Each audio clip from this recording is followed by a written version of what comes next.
বাড়ি থেকে আশীর্বাদী। তো প্রথমেই আমাদের বাবা আশীর্বাদ করতে আসেন।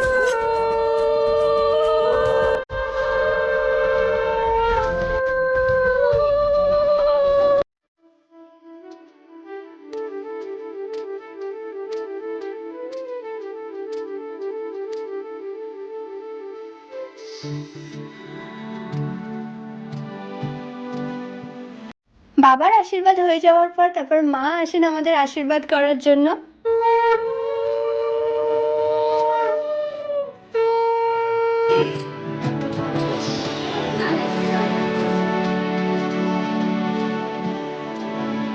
কবিতা কি বলো? এটা আমার তরফ থেকে আমাদের কিছু শুনি। আমাদের আমাদের আমাদের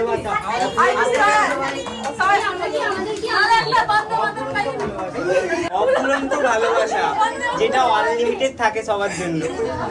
আনলিমিটেড ভালোবাসা পলাশের জন্য। আনলিমিটেড ভালোবাসা অলরেডি